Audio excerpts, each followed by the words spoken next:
Car Satnam कर्ता पुरख निरपौ निर्वैर अकाल मूरत अजूनी सैभंग गुरु प्रसाद जप आद सच जुगाद सच है भी सच नानक होसी भी सच। वाहिगुरु जी का खालसा वाहिगुरु जी की फतेह। Dear students, in this video I am going to cover question number 13 exercise 10.2 circles chapter. So question 13 है, इजी क्वेश्चन एंड इम्पॉर्टेंट भी है। Prove that opposite side of quadrilateral circumscribing a circle subtend supplementary angles at centre of circle. Statement मैंने बोल दी है, prove that opposite side of quadrilateral circumscribing a circle subtend supplementary angle at the center of circle। so ये circle है, ये इसकी opposite side है। Means आपको क्वेश्चन में बोला क्वाड्रिलेटरल है, क्वाड्रिलेटरल बाहर है सर्कल। सर्कमस्क्राइबिंग का मतलब है क्वाड्रिलेटरल बाहर है। अगर इंस्क्राइबिंग होता तो हमारे पास क्वाड्रिलेटरल अंदर होता। तो क्वेश्चन में बोला quadrilateral is circumscribing a circle, तो मैंने क्वाड्रिलेटरल बना दिया जो सर्कल को बाहर से टच कर रहा है। और आपको प्रूव करना है कि जोन सी ऑपोजिट साइड्स सेंटर में एंगल बनाएगी उनका सम 180 होगा। So opposite side of quadrilateral, A B की ऑपोजिट साइड है DC, means A B centre में एंगल कौन सा बना रही है, सेंटर ऑफ सर्कल ये है। AOB सेंटर में बना रही है और AB की ऑपोजिट साइड क्या है, DC।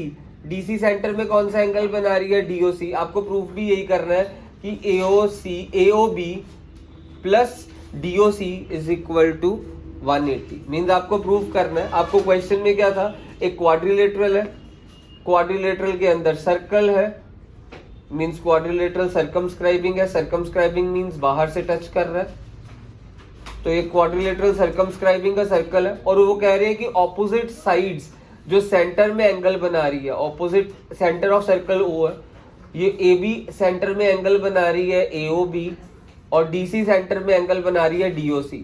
आपको प्रूफ करना है AOB plus DOC is equal to 180। मैं लिख रहा हूं यहाँ पे, to prove angle AOB plus DOC is equal to 180। ये आपको प्रूफ करना, और इसका प्रूफ जरा ध्यान से देखिएगा।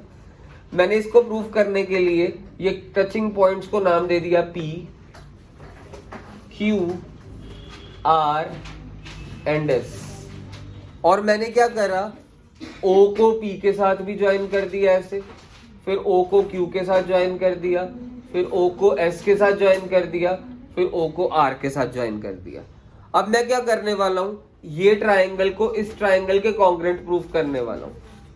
अब मैं इस ट्रायंगल को इस ट्रायंगल के कॉन्ग्रेंट प्रूफ करने वाला हूं। सो मैं लिख रहा हूं यहाँ पे प्रूफ में, triangle AOP and triangle AOS, इनको कॉन्ग्रेंट कैसे प्रूफ करा जाएगा। AP is equal to AS, reason tangent drawn from same external point are equal, tangent drawn from same external point are equal, then AO is equal to AO common, ये हमारा common है।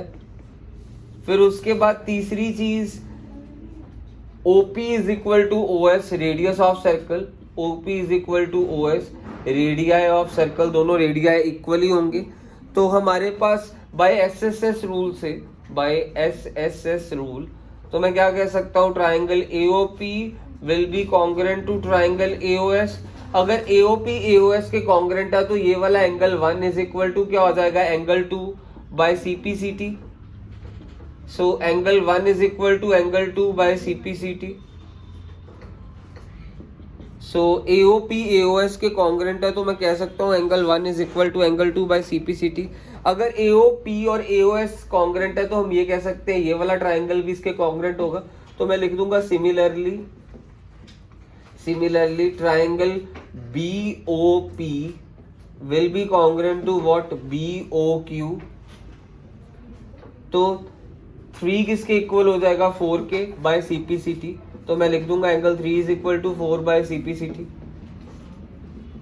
फिर उसके बाद similarly फिर से लिखेंगे, similarly CPCTC की फुल फॉर्म है corresponding parts of congruent triangle are congruent.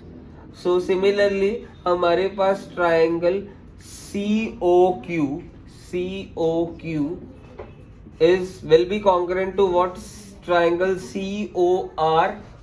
COQ congruent होगा COR के, तो हम क्या कह सकते हैं, अगर ये congruent होगा तो एंगल 5 किसके इक्वल हो जाएगा, एंगल 6 के, CPCT से. Angle 5 is equal to angle 6 by CPCTC. फिर उसके बाद मैं करने वाला हूं सिमिलरली, फिर से similarly triangle DOR will be congruent to triangle DOS. DOR triangle DOS के congruent होगा. तो मैं क्या कह सकता हूँ, एंगल 7 किसके इक्वल हो जाएगा, एंगल 8 के. रीजन क्या हो गया, बाय CPCTC. तो अब लास्ट स्टेप रह गया. आपको पता है कि पूरे सर्कल का, यानी ये पूरा कंप्लीट एंगल हो गया ना, पूरा गोला, ये 1 2 3 4 5 6 7 8, तो इनका सम क्या होगा हमारे पास 360. मैं लिख सकता हूँ angle 1 + 2 + 3 + 4 + 5 + 6 + 7 + 8 is equal to what, 360. Reason क्या है 360 होने का, एंगल कंप्लीट एंगल 360 का होता है. ये पूरा सर्कल में एंगल बन रहा है, सर्कल की शेप में, तो वो 360 का होगा. सो अब हम क्या करेंगे, एंगल 1 को 1 नहीं रहने देते हैं. एंगल 1 को हम 2 लिख सकते हैं, एंगल 1 2 के बराबर था, तो मैंने क्या करा, एंगल 1 को 2 लिख दिया, क्योंकि एंगल और 2 को 2 ही रहने दिया. यहाँ से यहाँ पे एंगल 3 को 3 रहने दिया, और एंगल 4 को मैं एंगल 3 लिख सकता हूँ. ये देखिए यहाँ से एंगल 4 को मैंने एंगल 3 लिख दिया. फिर एंगल 5 को 5 ही रहने दिया, और इस एंगल 6 को, एंगल 5 को मैंने 6 बना दिया. मैंने बेसिकली करा क्या, मेरे को चाहिए क्या, AOB DOC के इक्वल चाहिए. AOB में 2 3 आ रहा है और DOC में क्या आ रहा है 6 7, मीन्स मेरे को 6 7 और 2 3 चाहिए. तो मैं आपको फिर से बता रहा हूँ, 1 नहीं चाहिए, मेरे को चाहिए क्या, AOB किसके इक्वल चाहिए, DOC के.